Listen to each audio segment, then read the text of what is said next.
Hi hello నమస్తే welcome back to your channel. మేమైతే ఈరోజు స్వర్ణగిరి టెంపుల్ వెళ్తున్నాను.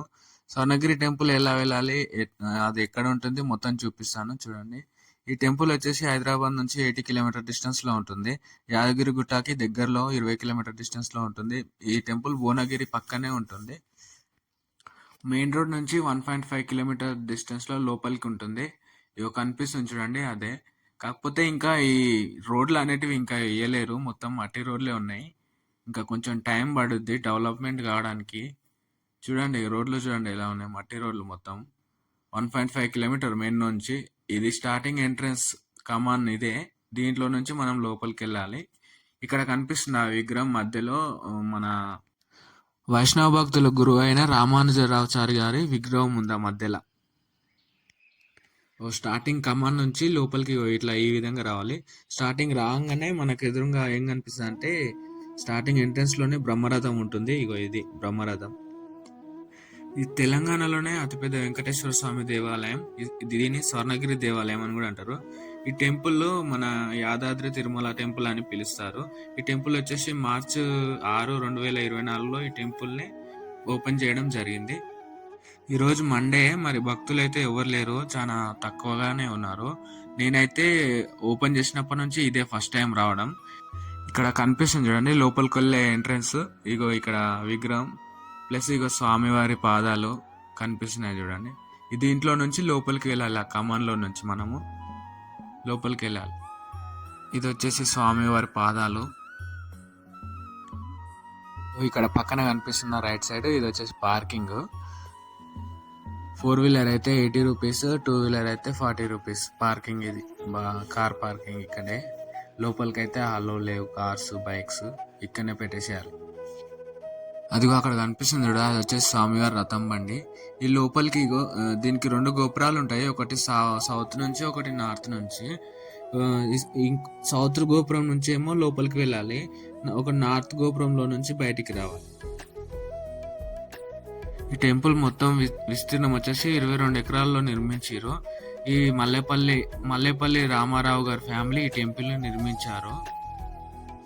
ఈ టెంపుల్ మొత్తం నిర్మించడానికి 7 సంవత్సరాల టైం మాత్రం పట్టిందంట. ఈరోజు సోమవారం అయితే మన భక్తులు అయితే తక్కువనే ఉన్నారు, పెద్దగా ఏం జనాలు లేరు. ఈ టెంపుల్లోనికి అయితే మొబైల్ అయితే అలో లేదు. ఇంకా ఏమున్నా ఈ బయటి వరకు ఇక్కడికనే చూపిస్తా. దర్శనానికి అయితే లోపలికి వెళ్ళడానికి అయితే అలో లేదు.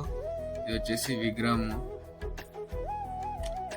కానీ గుడి మాత్రం హైలైట్ అండి. అసలు ఎంత సూపర్, మొత్తం చాలా బాగా చేసారు అన్ని. చూడండి ఎంత కలర్.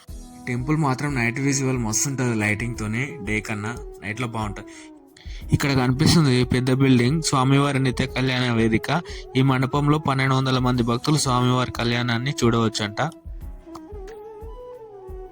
ఇదిగో భక్తులు అయితే ఈ నార్త్ గోపురం కా నుంచి లైన్ కట్టాలి, సౌత్ గోపురం వరకు వెళ్ళడానికే క్యూ లైన్. ఇక్కడ నుంచి లైన్ కట్టాలి ఆ దర్శనానికి లోపలికి వెళ్ళడానికి.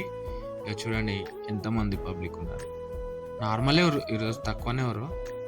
ఇక 2 గోపురాలు ఇవే, అటు సౌత్ ఇటు నార్త్. టెంపుల్ ఓపెన్ చేసి 1 ఇయర్ అవుతున్నా కానీ నేనైతే రావడం ఫస్ట్ టైం. ఈ పక్కనే ఉన్న యాదగిరి గుట్టకి అయితే చాలాసార్లు వెళ్ళాలి, కానీ ఈ టెంపుల్కి అయితే రావడం ఇదే మొదటిసారి, ఫస్ట్ టైం నేను రావడం. ఇక్కడ లోపల పార్క్ లాగా ఇక్కడ విగ్రహాలు కూడా పెట్టారు. ఎలిఫెంట్ అండ్ కౌ, ఆవులు చూడండి ఎంత బాగున్నాయి విగ్రహాలు. సూపర్ కదా అసలు. విగ్రహాలు చూడండి, ఎలిఫెంట్ చూడండి, ఏనుగు చూడండి ఎంత బాగుంది పెద్దది, దాని పక్కనే చిన్న పిల్ల ఎంత బాగుంది చూడండి, ఏనుగు సూపర్. ఈ బిల్డింగ్ బ్యాక్ సైడ్ వచ్చేసి అన్నదాన చేసే ప్లేస్ కూడా ఉంటుంది, అది చూపిస్తా. ఇక్కడ డైలీ 1200 మందికి అన్నదానాలు కూడా పెడతారంట. ఫుడ్ చూద్దాం అక్కడ ఎలా ఉంటుందో, చూపిస్తా అది కూడా. కానీ అంతమందికి అన్నదానం పెట్టడం అంటే గ్రేట్. మధ్యాహ్నం 12 గంటల నుంచి 3 గంటల వరకు పెడతారు. ఇది వచ్చేసి హనుమంతుని విగ్రహం.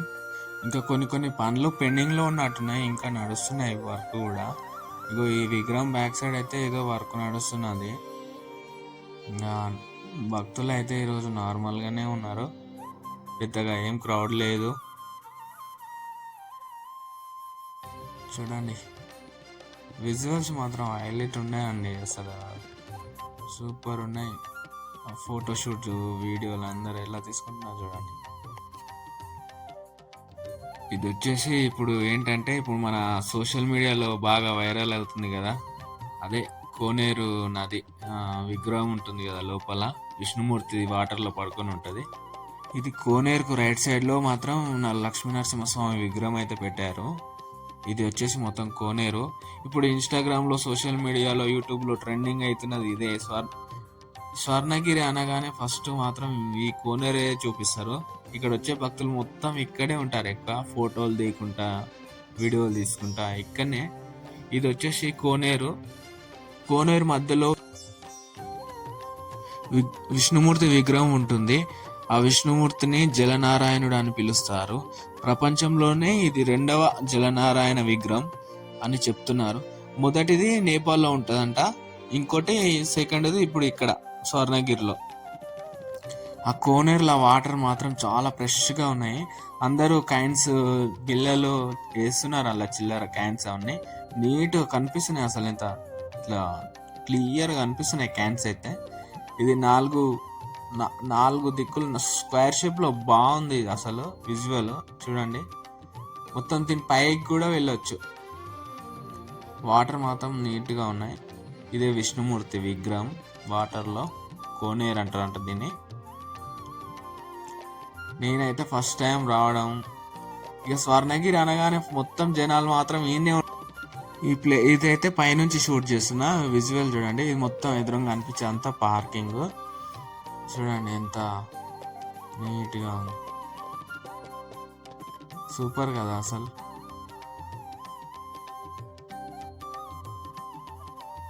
మొత్తం కోనేరు, అందరు ఇక్కడే ఉన్నారు. సూపర్ హైలైట్ టెంపుల్ అని చెప్పుకోవచ్చు. టెంపుల్ అయితే సూపర్ అని చెప్పుకోవచ్చు. కోనేరుకి ఎదురుగా ఇది గజస్తంభంలా ఉంది. అందరైతే దీపాలు పెడుతున్నారు ఇక్కడ వచ్చి చాలా మంది. ఇది వచ్చేసి అన్నదాన ప్రసాదాల వెళ్ళే ప్లేస్. భోజనశాలకు వెళ్ళే దారిలో ఈ వెంకటేశ్వర స్వామి విగ్రహం అయితే పెట్టారు. సూపర్ ఉంది కదా హైలైట్ విగ్రహం. ఇగో ఇదే చూడు సౌత్ గోపురం, అదే లోపలికి. ఇది వచ్చేసి నిత్య కళ్యాణ అదే బిల్డింగ్.